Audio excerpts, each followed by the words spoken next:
Dear students, I am Dr. Aruna Chakravarti, Associate Professor of Zoology, Government Dungar College, Bikaner. Today's topic is Placoderm origin and characteristics. In this topic, we will discuss about introduction to Placoderm, origin of Placoderm, salient feature of Placoderms, classification of Placoderm, and affinities of Placoderm. So, first of all, we discuss introduction to Placoderm. The placoderms, being quite different in several respects, are considered closer to the cartilaginous fishes and treated as a gnatostomata. These were regarded as the first fishes appeared on the earth. They had plate skin. They were jawed, heavily armored, spiny fin, and possessed paired fins. The body was flattened, and they lived during Silurian to Devonian period of Mesozoic era. They were created as the first vertebrates blessed with jaw. Romer stated that the advances in vertebrate history was the development of jaws, causing drastic revolutionary improvement in the mode of their life. Now, origin of placoderms. Placoderm originated about 400 million years ago in the Devonian period of Paleozoic era. They flourished through Devonian and Carboniferous and became extinct by Permian about 280 million years ago. During Devonian, they underwent great evolutionary radiation when two new types, the cartilaginous and bony fishes, evolved in early Carboniferous times. Placoderms originated and lived in the freshwater, but later forms invaded the sea as well. Now, ancestors of placoderms. It is believed that some primitive ostracoderms were probably the ancestors of placoderm. Smith 1960 stated that placoderm may be the derivatives of ostracoderms. However, their fossil record does not show any connecting link between the jawless and jaw fishes. Now, salient features of placoderms. Placoderms were regarded as the first true fishes. They were called plate-skinned fishes, and they had a bony armor like that of ostracoderms. They were mostly the bottom dwellers and lived on invertebrates like their agnathons, that is, ancestors. They were closer to the cartilaginous fishes. The shape and size of body widely varied but had a dorso-ventrally flattened body. Their size ranged from few centimeter to 10 meter. For example, Dunkleosteus. Body was divisible into head, trunk, and tail. The head and trunk were covered by bony shield, while the tail remained mostly naked. In a few forms, the tail is also had a covering of small thin scales. They had paired fins. The tail were heterocercal. Jaw suspension was primitively autostylic.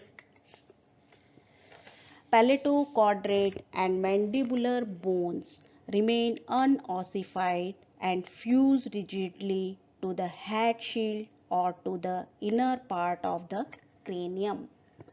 The hyoid arch was relatively unspecialized and did not participate in jaw suspensions. Jaw consisted of bony plates formed by modification of dermal bones lining the jaw cartilage. Similar plates on paleochondrite probably assisted them in crushing shield mollusks and arthropods. They developed an internal ear with semicircular canals, spiracle, probably a typical gill slits between the mandibular and hyoid arch. The fins in general were similar to those of early sharks. These were represented by a pair of pectoral and pelvic fin and often by large pectoral spines attached to the bony plate on the trunk. Male had pelvic clavicle. Now classifications of placoderm. The class Placodermi includes following six well-known orders. First one is Arthodira, Ptyctodontia, Phyllolepida, Patellithida, Renanida, Antiarchi. Now first of all we discuss Arthrodira. Arthro means joint, dira means neck. Joint-necked fishes, abundantly found in the Silurian and Devonian rocks, extensively bony armored. Head shield was movably jointed to the trunk shield. Therefore, the naked body behind the shield was mobile. The hinge between the head shield and trunk shield allowed the head to be raised as the lower jaw dropped, thus making possible a large bite. It also contributed to respiratory efficiency and steering control during locomotion. Example: Coccosteus dinichthys. Now order Ptyctodontida. Tixis means folding, odontos means tooth, folded teeth placoderms, small mollusk eating placoderms of Devonian with heavy dental plates. It is regarded as transitional form between the placoderms and holocephalians. Example: Rhamphodopsis and Ptychodontids. Now, Phyllolepida. This order was represented from Middle to Upper Devonian and characterized by leafy scales covering the entire body. Flat, degenerate placoderms with ornamental plates. Phylon means leaf, lepis means scales. Example: Pylolepis. Next order, Patellithida. Patellon means petal, ichthys means fish. Flattened, specialized placoderm of Devonian period with well ossified head and trunk shields. Mobile hinge absent, that is, no gap between head shield and trunk shield. Example: Luna spis. Example: Luna spis. Now order Rhinanida or Stygosylachy. Rhinus means rhine, oidios means form. Shark-like placoderms of Devonian period, commonly called rhine fishes, with a broad head and tapering body covered with small tubercles just like the denticle, that is, placoid scale of shark. The mouth was placed terminally and provided with sharp teeth. Paired fin were represented by large pectoral and smaller pelvic fin, and median by a single dorsal supported by spines continuing a short distance beyond the fin. Gills were covered by a large operculum, but spiracular openings were absent. Example: Gymnodina.